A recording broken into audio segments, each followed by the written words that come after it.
Hola, hola, everybody. It's Dr. J Flow. I wanted to let you know that we are doing an audience survey because we want to learn more about you, who you are, what you like, and what you would like to see in future episodes. So I ask you to please help us make this podcast better by answering a short survey. You can find the link in the show notes, and it will take less than 5 minutes, I promise. As a token of appreciation, you'll have the opportunity to enter into a raffle for a $20 gift card. That's it. Here's the episode. 1/3 of the 500 CEOs, right? Those are 500 Fortune CEOs, the 500 top corporations. 1/3 of them, at least 160 or so, the degrees were in humanities.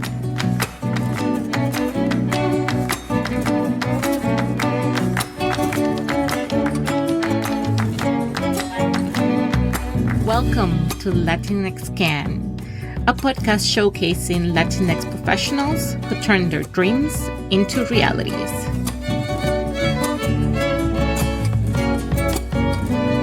I'm your host, La Doctora Jenire Flores Delgado, and today I'm here with J.L. Torres, a writer and Professor Emeritus of English at SUNY Plattsburgh, who explains how studying humanities can also lead to stable careers.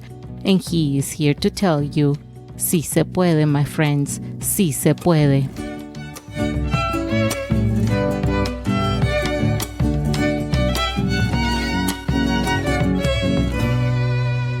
Jose Luis Torres, welcome to LatinX Can. Thank you for having me on the show. I'm excited. This is the first professor of literature that we have in the podcast. And I think I'm going to learn a lot from you and your experience and all the things that you have to share.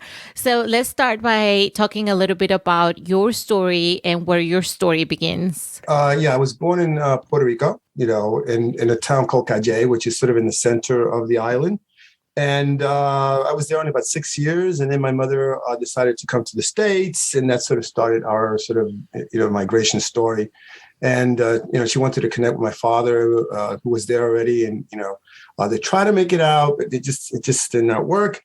So then she found herself sort of as a single mom, kind of struggling in New York City.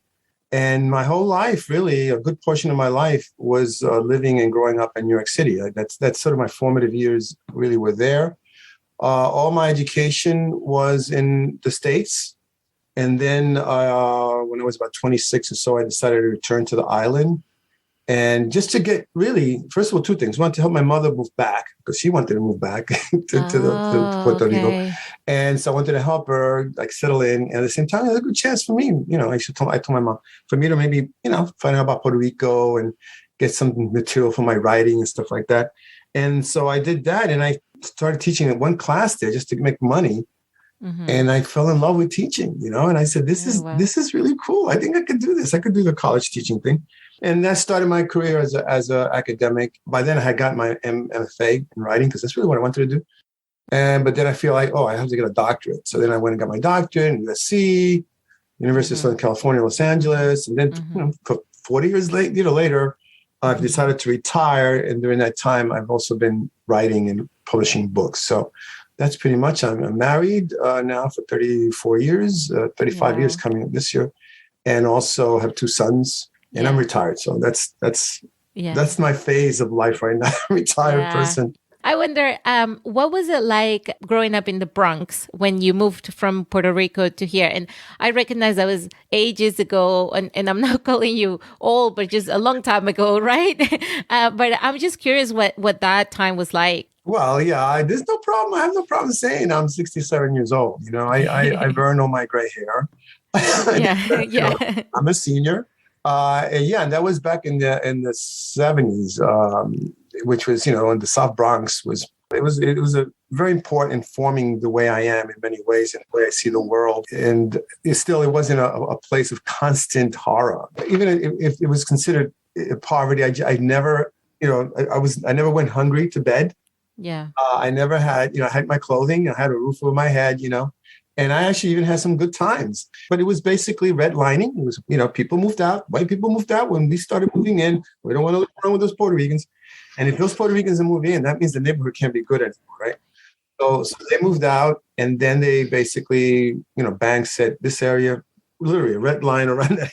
We're not going to Yeah. invest because this is not worth investing, which is Yeah. it's a death blow to any community, right? It was rough. It was rough. I saw things that maybe as a young kid I shouldn't have seen, and I've written about this, drug addicts sleeping in the hallways. Yeah. That my father, who was the superintendent of the building, had to then tell him, "You got to get out of here," and violent acts that again I've also written about. So obviously it influenced me, and it made me also understand a certain part of me. Yeah, and I ask you because, for example, like, well, I mean, many things come to mind right now. Like one time, my sister and I were in New York. That's when a couple of years ago we were living in New York. My husband and I. My sister came from Sydney because she migrated to Australia. So she was visiting, and we went to a Yankees game in the Bronx. And my sister used to live in Caracas. And when we look at Latin America and Caracas, especially, everybody says, "Oh, it's such a dangerous city. Living in Venezuela is so dangerous." And it was really funny because we were in an Uber in the Bronx, and we felt like it was pretty reminiscent of going through, some of the worst areas in Caracas. Yeah. So just the perspective of, you see those things in Latin America and everywhere else in the world, but also in the States. And I think that's very important to point out. And the other thing I wanted to bring up is that, you said you had some good times. Yeah. Even growing up, you didn't know any different. That was your life. And you Right. still had a life that was sometimes enjoyable. And I bring it up because I'm part of a group that is selecting students to get scholarships to study around the world. And one of the students that we selected this year, he was from a shanty town in one of the bigger cities in Venezuela. And he was telling us about the time when his family was able to afford an apartment outside of the shanty town. And now they what could be considered an improvement in their life. He didn't see it like that because he was missing his community. He played basketball all the time. And he said, now I'm far away and I don't get to play basketball with my friends every day, And I think that's just a nuance that we forget to take into account. Oh, absolutely. And you meant basketball. See, that's the thing. My group was just into athletes, athletics. I played basketball, softball, I mean, that's what kept us out of the problem. We knew that there were problems. And this is another thing too. And I actually had friends who were in gangs, you know what I mean? Mm-hmm. But they were my friends. They were like this. And those gangs were more like social clubs, really. These kids wanted to hang out somewhere. My friend was not violent at all. So it's this outsider looking into what we live and we understanding it from a different perspective, and this is even before I began to intellectualize about what it is to live in an area like that. To look at it from even a different perspective where I know where the blame is the blame is not on us. We do what says, why are we living here? We must be like really crappy people, and we're not. It's not that at all. It's something else. And there are really people who are worse dealing with this and doing this that's making it harder for us to do. Because I met a lot of intelligent people. They're very creative people there. People who also were not strong enough to deal with that. Mm-hmm. Like anything else, and they turn to drugs and they turn to alcoholism. Right. But you get a different outlook, and I had some good friends. I said some people I still keep in touch with. Yeah. So it's not what you see, the representation that you see in the movies, right? Yeah, exactly. All the time, because we're not making the movies. If we were making the movies, it'd be exactly. It'll be something different. That's true. That's true. And so this was your environment growing up, and I think you mentioned before that your parents didn't get a high level of education. Certainly didn't go to college, but you and your siblings did. And we were just talking about how some people don't make it out. Some people are not able to, sort of like win against the system and try to get an education. How did that happen for you and your siblings? And how, the influence of your parents in that way? Yeah, well, my family structure really was fragmented. I'm going to be honest with you. It wasn't dysfunctional at all. I mean, when my mother finally settled with my stepfather, who truly was my father, Mm-hmm. this was like a military guy. He served in 2 wars. But and I think if I'm not mistaken, he actually did finish high school, and Mm-hmm. but his English was not the greatest. He ended up getting jobs in factories also, and also as a superintendent. That's it. That's what he did. Mm-hmm. And I would say he was one of the greatest superintendents. Man, that building you could eat off the floor of that building. Nice. So I was very fortunate. I really think about it in certain aspects. But both of them though always gave my mother in particular. And I'll give you a story just based on that. When we were living in Puerto Rico, I remember this very clearly, and my brother was living with us. And I remember my mother really yelling at him really bad, and he was so upset, and he went under the bed and everything. It was because, she remembered, don't ever come here with a D in a class, you don't, I worked so hard, and that I remember clearly. And he was so upset with her. He got a D in English. I remember that. Maybe that's right. I'm never going to get a D in English. So, and that stuck with me. And then as I grew older and more sympathetic to my mother, and I would see my mother coming in with, flecks of like clothing from the factory that she had to, how can your heart just absolutely goes out to her? You know what I mean? Yeah. Today I can't, without getting a little bit, about emotional about her, how hard she worked in these factories. And I was not going to let her down. I was going to give her more problems. And that she would tell me, Jose, ¿qué pasa con las notas? Yeah. No, I was not going to let that happen. And my brother too was a good student because he was going to study engineering or whatever, but then something else happened. But so that was it. And then certainly my stepfather was a disciplinarian. So what I'm saying, I had a nuclear home. Yeah. You know what I mean? And supported me. In fact, my stepfather, I remember this clearly, I had $600 that I owed. Back then, that's a lot of money because I forgot that I took out a loan when I went off, to study abroad that I needed. Yeah.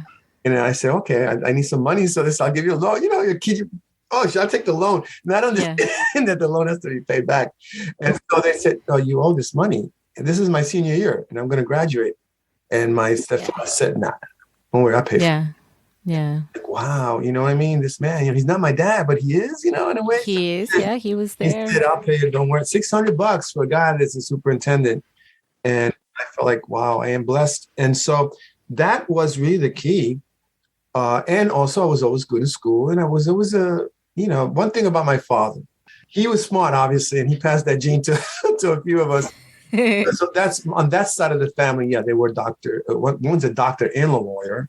And as I told you, we all hate him. Yeah. How can you like this guy? Come on, you overdid it. Okay. The lawyer or your dad? You mean? No, my oldest brother on that side. Oh yeah. You told me about this. Yes, a doctor and a lawyer. He first becomes a doctor, and I'm thinking he probably became a lawyer so he can defend himself in a malpractice suit. You know what I mean? That's the way he thinks. You know what I mean? Yeah. So he probably would. But I'm like, and then like I said, there's a dietitian in the family, another lawyer, my other sister who passed away, and another one's a teacher. So we all kind of were professionals and smart and stuff. So he definitely was a smart guy. There's no doubt about my dad. Right. He ran for mayor of San Lorenzo, which is a town in Puerto Rico. He had the gift of gab. He was really, I don't know, un bohemio. He was a bohemian kind of person, a poet. But he was like a jack of all trades, a kind of master of none, though. He never really was in one thing, and he also, he said, no, you study, right? You got to study. Even the times that I met him, "Estás estudiando, right? Yeah. So there was always that sense that studies are important. I think it's very important for our people, our Latinx communities to understand that. My parents were happy I graduated from high school. Yeah. When I told them I wanted to go to college, they were like, wow, Yeah. And I think, for me, I came here to the States when I came for college, but I had scholarship, full ride to the University of Florida. And then I went on to get my PhD, which also was covered by the university. So I didn't go into debt or anything like that. But my friends that I have met, all of them from Venezuela, for example, they all graduated from a university in Venezuela where the college level education is essentially free. and it was very good quality up to maybe 10 years ago. And they all then were able to apply to master's degrees and PhD degrees here in the States, which were also paid for. So none of them went into debt. And I think the differentiator is that we came in with a college education, right? For all of us, we're all high earning individuals. And what makes that difference is having had the ability to study in this third world country that everybody shuns. They all got that amazing opportunity that most people don't get here. And I think that is a differentiator of the opportunities that we've been able to get. Yeah. Yeah. The thing is in Venezuelan for Venezuela, right? Venezuelans are all about helping their people. And when you have a nation that also, is socialist, I mean, to a certain, I don't know if they still are, I don't know what's going on, but yeah. And you sort of have free education. That's basically saying that's how much importance we give this, that we don't want to make money off this. We really want, it's going to help the country. Puerto Rico also has been benefited from a good education. We have a good, higher educational. University of Puerto Rico is good. It's a good school. Yeah, very good. Now, because of all this money situation, they're cutting back on it. I taught there for a while. Yeah. So I know we had some excellent students. And that's the future of the country. So you really need to educate them. So I agree with you. I think that's very important. I got all my education in the States. Mm-hmm. I still think that I, as a baby boomer, I was in a special program in high school. Mm-hmm. High school is a very good high school, public. And I feel that the educational system in the U.S. is starting to deteriorate. I don't see, because I feel I have a firsthand view of that, because every year that I would teach, I would get a new class, right? And boy, what they knew 20 years ago and 30, opposed to what they know now, I'm like, what is going on here? What does that portend for the future? This is our future. I know. It's scary. It's what it is, honestly. It is, yeah. I told one time I used to be a TA for the general chemistry class when I was doing my PhD, and this is probably not very good pedagogy, but I told them they were really doing very bad, and I told the entire class, like maybe 80% of you want to be doctors. I don't think I'm going to a doctor that's younger than me ever. I don't trust you. I can't do this. It's harsh to hear that, but I mean, it is true. I mean, and I know, we will talk a little bit more about education later on, but I mean, it's like, I don't know. I mean, I think it really comes down to one thing that I notice is that they really don't read. They don't read. They don't, I used to assign a whole novel for a week, and most students could get by it. And now they're like, we got to read all this. Yeah. It's a big book in 1 week. And I don't, that's not true, because I don't even do that anymore. Now I got to take like 3 weeks to read a book, and some of them still don't finish it. Yeah. It's almost like reading beyond, they're so used to probably reading these short little things and phones. And past 140 characters is like, I don't have attention span for that. There's something to that. And I think that we're seeing the effects of that. It's going to be even worse later on. I don't know. Yeah. And, you mentioned that I think this was your biological dad who also wanted you to be a lawyer, like your brothers, right? Yes. But like 3 in the family is not enough, right? Yeah. Come on, And so he wanted you to like have some of these careers, like maybe a doctor, or a lawyer, or a dietitian, or something like that. But you said, I'd rather be happy and I want to study humanities. And that's what you ended up studying.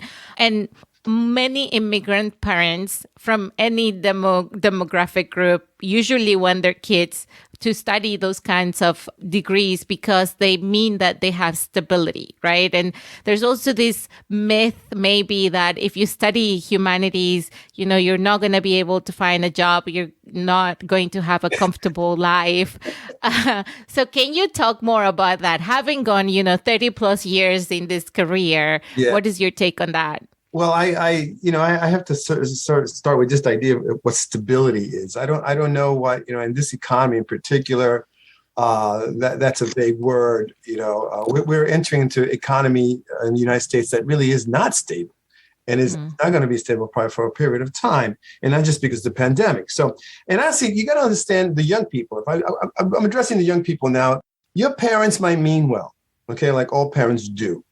But that doesn't mean, especially if they're, they've never gone to college, that is their image of what they think you should do, right? Now, if you have parents that are lawyers and doctors and they have a better sense of it. But this question still remains, what do you want to do? Because you don't want to go into a field just because your parents want you to do it. Now, you might have parents that are very, very strict and whatever, but you gotta understand that is a potential recipe for you being miserable the rest of your life because you did it because your parents wanted to. And there's other things too. You might not be good in that. Yeah. I mean, people talk about being lawyers. They don't know what lawyers are. It's not exactly an exciting job. Okay. Yeah. I can tell you right now, the majority of lawyers are never going to enter a courtroom. Mm-hmm. Yeah. It is all paperwork, behind the scenes, negotiating and this and then signing contracts and doing contracts. That's it. And it's quite boring in many ways. If you think it's a glamorous kind of job, whatever, unless you're a big time litigator, that's not going to happen.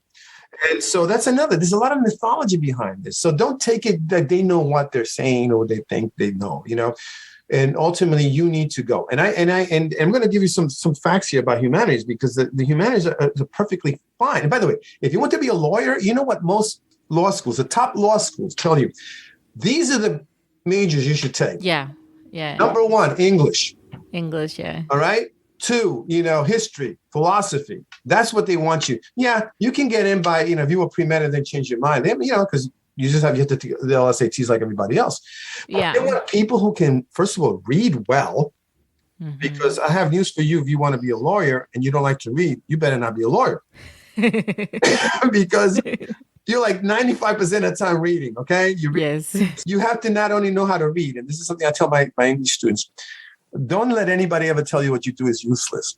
You have the most useful, skill set in the world because everything's centered around language. And not only you know how to read for meaning, you know how to read between the lines, you know how to read in the margins, you know how to take something very long and synthesize it and summarize it. You know how to take it and then compare it to other texts.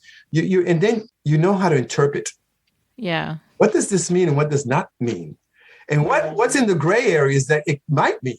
All right. If you can't do things like that, you're not going to be a good lawyer. And let me tell you, if you want to do that, be an English major because you learn that a lot. Going over a poem. The biology students, the science students just freak out. They're dealing with all these, incredible things, all the math students, right? And you give them a poem and they freak out. I can't figure this out. Like, what does it mean? I said, you got to figure it out. And even for being a scientist, you still have to have very good writing skills because everything you do, you have to still write it. And, when I learned English, I have to give all the credit to my English teacher at my school. Her name was Mrs. Bradshaw because she took me from like baby steps crawling into being able to put an essay together. And when I sat down to write down my first technical paper for my first publication in grad school, my PI was very, very strict about language. And I sat down with her and she told me, like, you write really well. Like, I mean, we can do some tweaking in here, but the story is there. And I have to give all of that to my English teacher. We're really, unfortunately, teachers in general, right? Teachers are maligned in this country. That's one thing that's bothered me too, that when you start attacking teachers, and now there's a decrease in number of teachers because why? Well, what's going on? Well, what do you think is happening? You malign them. You don't pay them well. Because let me tell you, I got news for you. A lot of us could really find other jobs, really. Mm-hmm. You know what I mean? We just love this. We feel it's important. But after a while, if you're going to abuse me, I don't need this. You know what I mean? Right. So all the students are going into other areas where we should be getting students who are excellent, students into teaching and pay them what they deserve, which at the high end, they should be getting as much as lawyers or more. Yeah. Right. But that's not the way because we don't generate money, but we do. Yeah. Long term we do, right? You can't be a lawyer unless you get taught. All right. So this is the problem. So, but for those students that might know humanities, I don't know. I'll tell you, I'm going to tell you right now, 1/3 of the 500 CEOs, right? Those are 500 Fortune CEOs, the 500 top corporations. Yeah. 1/3 of them, at least 160 or so, the degrees were in humanities. Oh, wow. Okay. And I'm going to give you a list of them just to go over them so they know. Now they have facts, right? When they talk to their parents and they go, well, what are you going to do? I'm going to start with Steve Jobs, who was the CEO and founder of Apple. Now, he actually dropped out. He's a guy that didn't even finish college, but he was smart. And he actually his major was creative humanities. Okay. Steve Jobs. Okay. Never had a problem succeeding in life. Howard Schultz, who's the Starbucks CEO. His BS was in communication, not business. Stuart Butterfield, the CEO of Slack, philosophy. Andrea Jung, the former Avon CEO, BA in English Lit. Kenneth Chenault, CEO of Amex, American Express, history. Michael Eisner, former Walt Disney CEO, BA in English Literature and Theater. Richard Plepper, HBO CEO, right? The HBO. His BA was in government. Carly Fiorina, she was the former CEO of Hewlett Packard and also ran for president. Yeah. Her BA was in medieval history and philosophy. John Mackey, who is the CEO, well known. A lot of people know who John Mackey is, the Whole Foods CEO. He also dropped out, but he was majoring in philosophy and religion. Susan Wojcicki, the YouTube CEO, still currently, BA History and Literature. You see a pattern here? Yeah. Alexa Hirschfield, Paperless Post, that's the E-Invite company. BA in Classics, that's Latin. And Jack Ma, who is the CEO of Alibaba, which is sort of the Amazon of China. Yeah. BA in English. All right, so you're not going to starve, okay? And the median salary for people in humanities, BA, I'm saying BA, right? Not like, MA and something else, because the good thing about people in humanities, they could probably get an MA in anything. Used to be my day, I went to a school that was very much like sort of connected to Ivy League, that we were the Seven Sisters, Vassar College, and they're all about liberal arts. It says, you want to be a lawyer, you can take courses here to prepare you, and then you go apply to law school.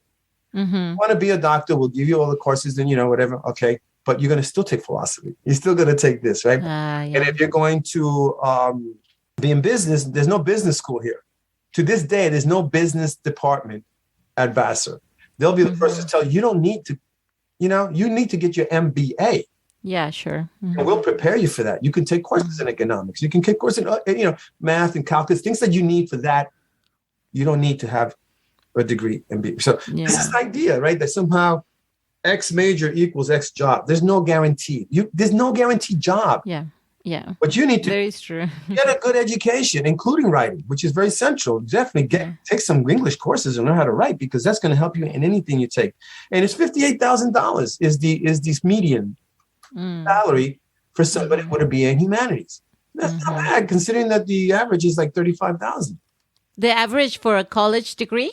Yeah, eventually that might be a person who had started and didn't get a master's, but with college degree eventually led to a 58,000. Yeah. So because again, very few jobs starting at 58. You know what I mean? Yeah. People don't realize that my income, our income here in our house, I'm going to share this with you, is 6 figures because my wife and I both work, right? And that, I found that's so amazing that's like in the 15th percentile. Yeah. And I was shocked. That is, yes. Because I thought that's not that much. To me it wasn't. But it goes to show you, so 58,000 is not that bad for America. It's bad in the sense that wage should probably be higher. But given what the total wages are in America, where 99% of us make a certain amount, and the 1% makes like billions and millions. Exactly. Yeah. There's definitely inequality there. But for given the time period, you're not gonna starve. Okay. You're gonna, and if you love what you're doing, that's a plus. That's a bonus. That's going to add years to your life. Yeah. It's true. Yeah. That in marriage and a pet. You have a pet, you have a job that you love, and you have married and happily married, that you're going to live a longer life, Yeah. I'm reminded, for example, Rafael Nadal is my favorite male tennis player. And he, the commentators usually on the ESPN say, wow, this guy plays like if he needed the money, like he's so into it all the time. But he says, tennis is not my job. Tennis is what I love to do, and I will do it until I cannot do it anymore. Right. So Right. It's not, I understand also that not everybody finds that thing that they love doing and get paid for, Right. but you can find passion in other areas as well, you know? And that's the truth. When if somebody tells you you got to be a doctor, and then so your whole track now, right from the beginning, whether you like it or not, is going to be a bunch of courses in sciences or whatever. Like the accounting program in the school I teach, it's like 40, 50 credits. It's like half of the degree. And I said, how much do you need to know about numbers to be an accountant, to be certified? I'm like, that's absurd. And then those kids end up, because I've had so many students in my classes, and they're so close. They don't have a sense of the world, you know. Right. College should be about you discovering what you want to do. So how are you going to do that if you just take, one bunch of courses in the same area? Take a philosophy course. You might say, oh, this is incredible. And it will help you become such a better thinker. God knows we need that. And, or other things, get a good foundation first. We talked about your different degrees, right? You have a bachelor's from Vassar. You have a master's of fine arts from Columbia? Yes, Columbia. Right? And then a PhD from University of Southern California. Now, after 30 years or more of being a teacher, you decided to retire. You became a writer. And one of your most recent works is called Migrations. And it's a collection of stories, I think, if that's an okay definition by my part. No, it is. And you talk about different topics that concern the Puerto Rican diaspora. Tell me a little bit more about the topics that you choose to write on your literary works and on migrations. My main focus definitely is on what we call the diasporican. That is the Puerto Ricans in the diaspora, which I am. I always feel like I'm sort of in the between these two cultures, because I grew up in the States and pretty much in my life, my formative years. So I want to write about that experience, what it's like to be in that, what I call is the hallway, you're like in a hallway between two rooms, one US, the other one is, Puerto Rico. Whether I live in one room or the other, I still feel like I'm in the middle, in the hallway still. I'm always out in the hallway. So what does that experience mean for us? In terms of how we see the world, how we experience the world, how we live. And so I'm always looking for that. I write a lot about Puerto Ricans because that's my main concern. And I'm also, more recently, I've been really focusing on history and migrations, which, by the way, won the Tomas Rivera Book Prize, which I want to include because it was worthy of a prize. So I'm very, very proud of that. Congratulations. Thank you. And it's basically 11 stories that deal with specific moments in Puerto Rican history, including the near future. I even look a little bit speculatively into what Puerto Rico might be like in the future. And it's all about these characters and how the time period they're living in or the moment it has an impact on their lives. I always try to write. I have one of the things that I always remember is Toni Morrison's advice, which is good advice for any writer. And that is that if you want to read a book that doesn't exist, then write the book, right? And that's what I did with, The Accidental Native, which is my novel. Because I said, man, there's never a book. I would love to read a book, that deals with my experience. I went back to Puerto Rico as a, New Rican, as somebody not from Puerto Rico, and my experiences with it. What was that like? I would love to. And I said, I should write that book. So I wrote it. And it's the only book that deals with that return migration. And it's a novel that deals also with all aspects of Puerto Rico. If you're a person that doesn't know much about Puerto Rico, if you're Puerto Rican and really would like to read what, relatively what it's like, pick up that novel and take a look at it. So I'm always concerned about that. My next book is about Roberto Clemente, who anybody who's Puerto Rican, knows he's like a god in Puerto Rico. He's a cultural icon, a sports icon. A wonderful, beautiful man. I mean, he was really a humanitarian. He died in a plane crash going to help out, Nicaragua during a horrible earthquake, and the plane crashed. And that's where my story begins after his death. So he's in the sort of afterlife, and he's meeting all these Afro-Puerto Ricans there. And this is more directly to answer your question. I try to tackle issues that sometimes people don't want to talk about. And also in my collection of short stories, there's one there about the sterilization program. Nobody wants to talk about that program. Oh my God! Yes. Puerto Rican women were being sterilized, systematically, And so now I'm going to talk about racism, which is something, as you know, as a Latina, from Venezuela. I'm sure that these are issues that come up, Latin Americans, for the most part, we are mixed people.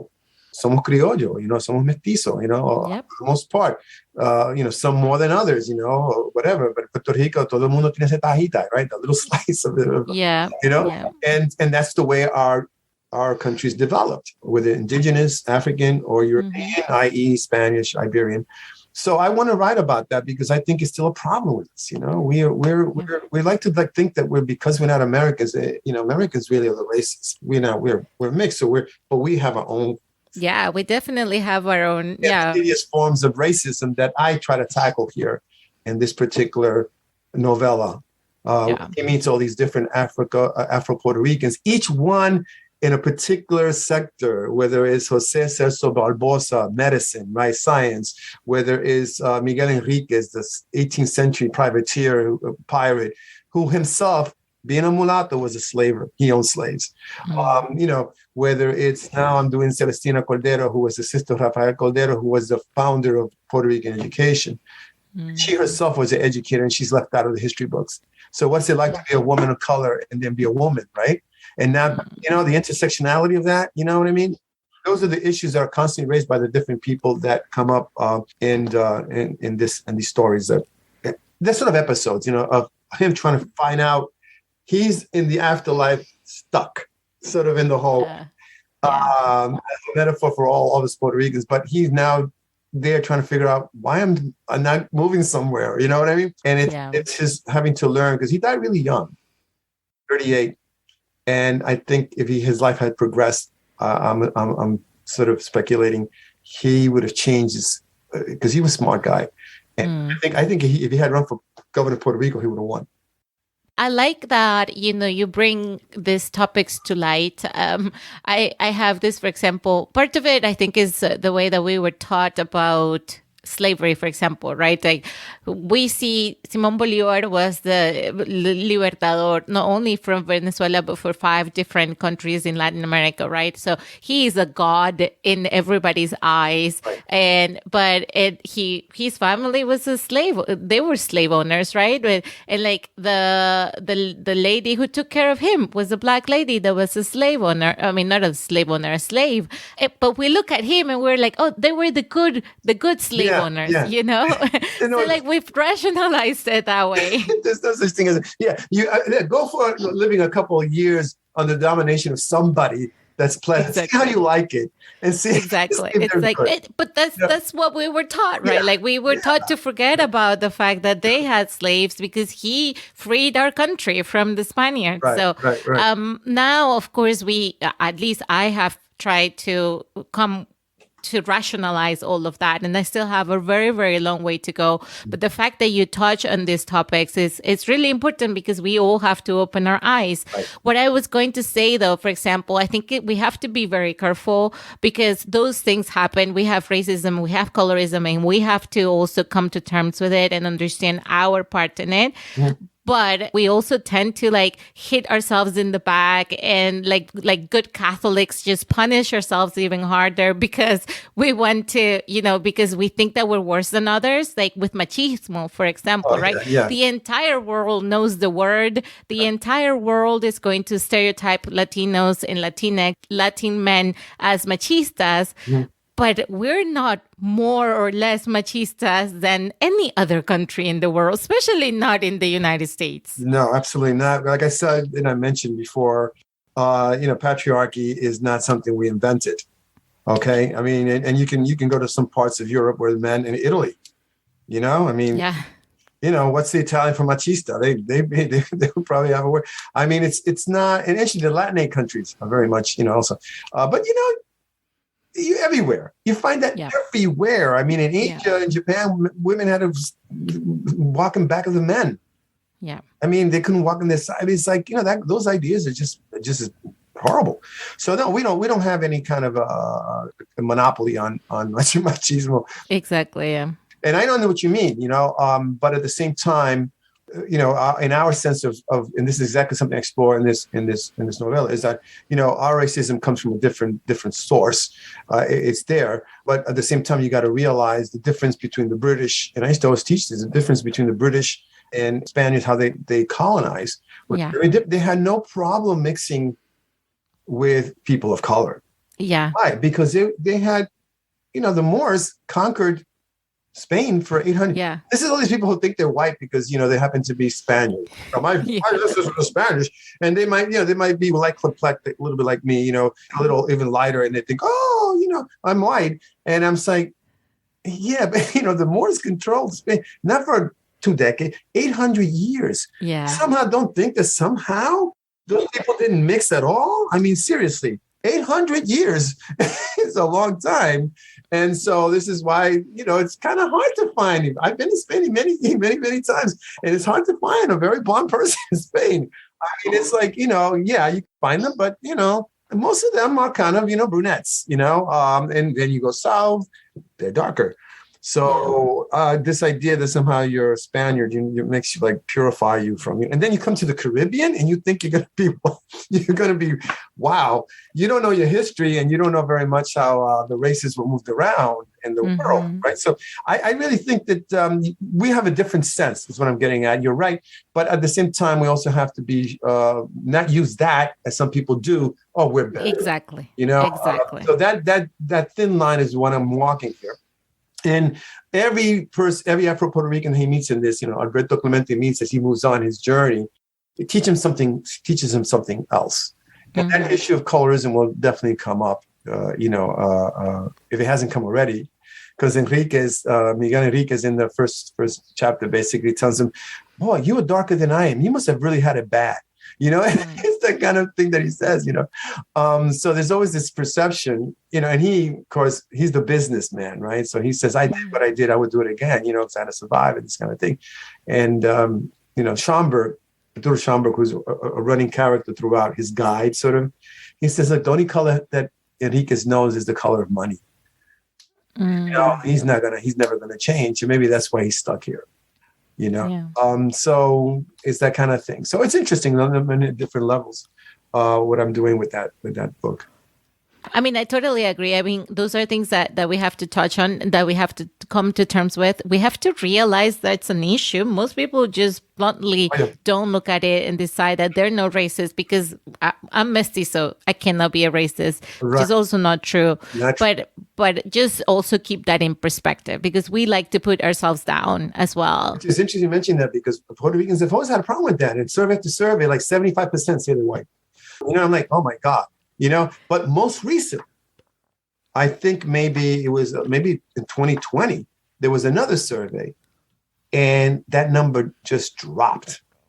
I think people now are becoming more aware of these issues that they're accepting now. And that to me was a sigh of relief and pride. I said, I think people are starting to turn the corner on this issue.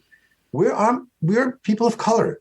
And we should be proud of that. You know what I mean? Yeah. Instead of like, what is it? I mean, that's who we are. To deny who you are is really already a false step. Absolutely. And he has biological benefits too. Like, my brother is so pale when he's not in the sun. And then he goes in the sun and he just turns like this little, like very gold brown. And he's like, I'm not burning. I don't know what you're talking about. The melanin is there. It's ready. Another topic that it's controversial, but maybe not so much in Latin America because it might not have made it there yet, is the topic of the word Latinx. And we use it and we know why we use it. But this opportunity to talk to a professor of literature, I couldn't let it pass by because you have written a blog on it as well about the use of the word Latinx. And so what are your thoughts on the word and whether we should use it or not? All right. This definitely can take a whole show. Yes. but I'm going to just say that if they really, whatever I say, if they want to, really follow up, they can go to postbarriouniverse.com and then they'll find the blog essay. And I'm going to add it to the show notes as well. Why Latinx? Basically it comes down to, inclusivity. Language is a powerful tool. Language is not just the way we say things. It's really what we mean and what we intend to mean. And because it has that importance and the significance, we have to be careful how we use language. When you say because, it's Spanish and therefore, you can't use a word like Latinx, it has to be Latino, Latina, you are basically saying that trans people don't exist. or Correct. people who don't feel that they have to be one gender or the other gender exists. So for the sense of what? Grammar, you're going to basically throw that word in the face of a lot of people who don't feel comfortable using it. And plus, there's other things involved. Why is it that when you talk in Spanish and you want to do the plurals, it says mis hijos? Mm-hmm. ¿Por qué no hijas? Right. You might have daughters, mis hijos. That already shows you how, maleness is more important than female. And you don't think, no, it is. That's it. Because the word that comes out to you to signify your children is the male. And if you're a young woman thinking, wow, if you really thought about things like that, él tiene hijo, hija, porque dice hijo. You know what I mean? So those things they're not nitpicky. Those are things that are very important. And so I have a problem with that. And it's up to the people who really are the purists. And I also, they take that purist thing, like it's the language changing. You know how many times Spanish has changed? Yeah. Really, seriously. I mean, talk about the Moors, 24% of Spanish is Spanish, which is not even Spanish, it's Castellano, right? If you go to Spain, you realize that there's Gallego is a language, Valenciano. There's a lot of languages in Spain. It was just because of conquest that Castile, along with Aragon, converged, right? Isabella, Ferdinand, and they decided Castellano is going to be the language because we say so, So I mean, and that language, the more 24% of the language is Arabic, or from Arabic words. Yeah. Especially the military words, which is interesting. Capitan comes from the Arabic. I mean, on and on and on and on, right? So you're telling me that you want to keep it pure? That's nonsense. Language is never pure. It's never going to be pure. It's going to continue. So this idea that somehow you have to maintain the real language, is a nonsense. And especially because we're talking about people in this part of the country, Latin, Yeah. And I think that's a good point because for example, I didn't become a Latina until I left my country, right? I was Venezuelan and I will always be Venezuelan before I am Latina, or Latinx, right. Because that's where I was born. And that's why who else am I? I studied at an international school and people asked me, where are you from? I will always be Venezuelan, and I was proud always to just say, I'm from Venezuela. For me, it was so easy. I had friends whose parents were, for example, from Portugal and from Sweden, but she was born in Eswatini in Swaziland. Right. And I would ask her, so what are you? And she said, well, I'm from Sweden and Portugal. And I was like, but you were born here. Why aren't you just, Swati? And she's like, well, no. And I was like, for me, it was so easy. I am Venezuelan first, and then I am Latina. And I understand also the need for us to be a group of, Latinx people in the United States, because as segregated Venezuelans, we don't have any power. I also mentioned that in my essay. Now, because we have in this country Venezuelan, Puerto Ricans, Dominicans, Mexicans, we have Cubans, we have Nicaraguans, we have Salvador. I mean, on and on, and that population is growing. And even though we all have our different histories and we have our own different cultures, somewhat, we have a lot of affinities. Which you mentioned the things about we're different. I like to also stress the similarities. Yeah. First of all, I can go in any of those countries and be understood because I know Spanish. Yep. That is a connection we have. We have a connection. And our foods, it might be different, but you then start eating the foods, you go, wow, en Puerto Rico tenemos algo igual.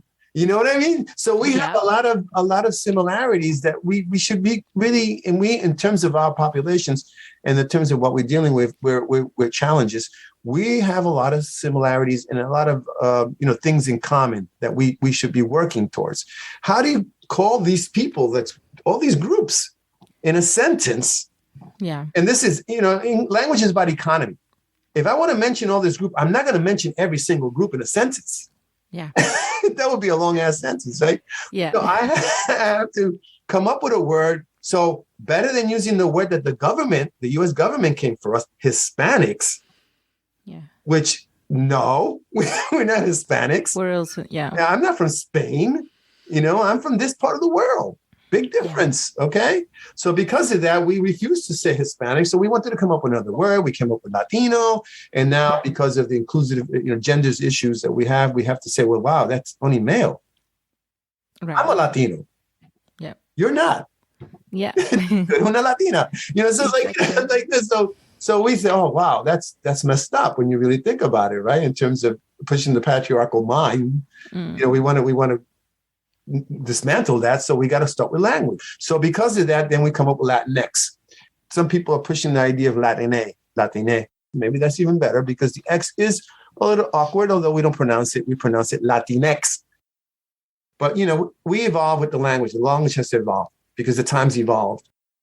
Jose Luis, in that same blog, you talk about the use of the word Latinx, and you write, the folks clearly don't understand the profound impact language has on forming and affirming ideology. Mm-hmm. And we know that ideology shapes political worldview and promotes social behavior. And I like to close the interview learning more about how that is in your view on that particular aspects of language and ideology. Ideology was a part of my dissertation, doctoral dissertation. I learned a lot about ideology, and again, that could be 2 shows. The important thing to remember is that language relates to every aspect and facet of human life. Language is a tool. We are humans. We're tool-making animals, and one of the greatest tools we ever invented was language. And language is crucial to everything. And through language, we have formulated, every culture or society formulates a system, sort of ideas and ideals and that sort of values, right? That become almost like common sense, right? And we do this through language. Our laws basically manifest those values in actual language. This is why, again, so important. If you're a lawyer, you should definitely be an English major. And so this system then becomes what we call an ideology, a particular ideology of a country or nation, people, right? And the thing with ideology, like everything else, it should evolve. At one point, the ideological construction was that, it was gay to talk about, taboo to talk about gay people. And I don't know how many years later we have in this country a law that says they can marry. How did that happen? Yeah. That's a big ideological shift. It happened because people started talking about it. One of the strategies that most societies use to keep people from talking about things is saying it's taboo. We don't talk about that. We don't talk about politics. We don't talk about religion. All the things that want to be safeguarded by the status quo, right? Keep it the way it is. It's okay. It's okay. And then there are miserable people feel miserable because they feel marginalized because they're gay or because they're of color. So we open that up and then people go, oh, yeah. You start talking about it and you go, yeah, my brother's gay, or I know people who are gay, and then it becomes a real thing rather than this thing in the shadows. And this is what we're constantly doing is if you're teaching people the right thing is to question beliefs, because some beliefs are not always really why are they here, right? And it's sort of like that's the way it's been, Yeah. That's not very critical. Is this a good idea? That has, keeps going in our country, in our society, in the gay issues are a perfect example. These are human beings, and there might even be a biological reason why people are gay. I always just say to my students, having that precept is almost like people in the medieval period who thought left-handed people were the children of the devil. Now you make fun, you laugh now. That was real. People thought that was real back then. That was as ideologically concrete as anything else. You're weird. You write with this hand. Right. They were in the minority. Yeah, you're in the minority. You're abnormal. Being a minority doesn't mean you're abnormal in the way people want to make it seem, right? Abnormal means not the norm, but that doesn't mean that there's something attributed that's wrong with you. Okay? And for evolutionary purposes, that's the reason why we have left hand, because we have diversity in evolution. I mean, it's that kind of thing. We should be happy of difference, right? And embracing it and whatever. And ideology is really a key to understanding our society and our world. And I think that is how language relates to ideology, because language, like everything else, forms ideology. And then makes it concrete through laws and rules and things like that. And then those rules become learned. To lighten this up, as we come to a close for the episode, one of the things that I always ask my guests is to, imagine if one of your best friends is coming to visit you in your city and, they want you to show them around, but you're not going to be there. So you tell them, top 3 things to do or see in your city. What would you tell to somebody who comes to visit you? Probably not in the winter, I would think. Okay, well, to be honest, perfectly honest, and I guess, you by now you know I'm pretty bluntly honest. If they were driving up this way, I would tell them, make sure you have your passport and keep driving until you hit, Canada, because then you can go to Montreal, which is a city you want, that is a fantastic city and has nightlife and all the things, the amenities that any city has. Go there. Now, if you want something to chill, you want to chill in a smaller town, Plattsburgh only has 20,000 people, although technically it's a micropolis, because the surrounding area altogether is like 100,000 people. That's a business term, right? Marketing, to make it seem like there are more people. But yeah, but the thing is, there's some lovely things to do here. In the winter, you mentioned the winter. Actually, the winter's not bad, because if you like skiing, you can ski, you can snowboard, you can do all these kind of Olympic stuff. Where Lake Placid is only like 35 minutes away, 40 maybe, and that's where the Olympics has been, and they have things to do here. It's a lovely little town. The town here, for a small town, has nice eateries, really good restaurants, great craft beer. I mean, I'm a craft beer person. There's like 5 breweries in the area, which is really great.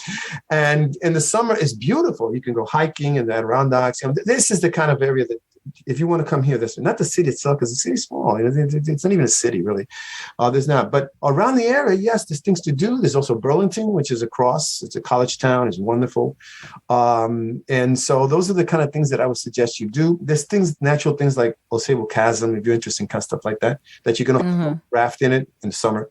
So you can, depending when you come summer or winter, you can do different things.